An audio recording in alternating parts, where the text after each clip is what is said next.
The Mitsubishi A6M Zero.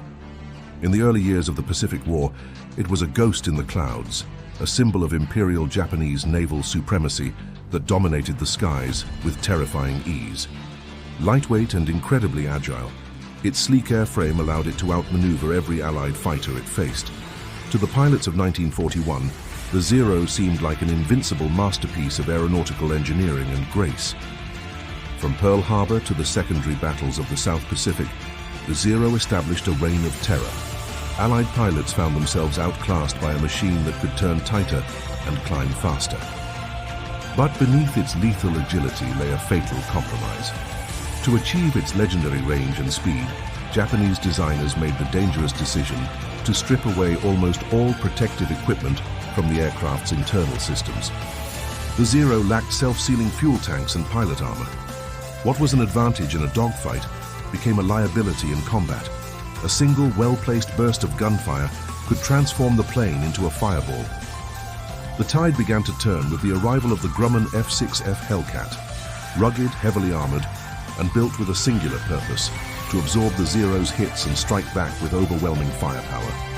In high-speed dives, the Zero's light frame began to vibrate and lose control. American pilots learned to stop turning with the Zero and instead use their superior engine power to dictate the fight. The technical gap was widening, but the human factor was even more critical. Japan's elite pilot corps, which had trained for years, was being decimated by the brutal attrition of a long-term war. American pilots countered individual skill with superior tactics. The Thatch Weave, a maneuver where two planes worked in tandem, neutralized the Zero's agility by ensuring an enemy was always in someone's sights. The disaster at Midway dealt a crushing blow, losing 4 fleet carriers and hundreds of veteran air crews. The perimeter of Japanese air influence began to shrink, and their numerical advantage vanished forever. Meanwhile, the American industrial machine reached full capacity.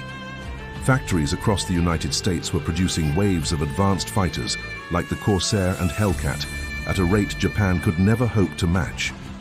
Technology on the deck was just as important. Advanced radar systems allowed US carriers to detect incoming Japanese strikes from miles away, giving their fighters the time to climb and intercept with precision. The climax of this failure was the Battle of the Philippine Sea, known as the Great Marianas Turkey Shoot. Hundreds of Japanese aircraft were swatted from the sky in a single afternoon of slaughter. By 1945, the Zero was a relic of a bygone era. Once the master of the Pacific, it was now outclassed, outproduced, and flown by boys with only a few hours of training.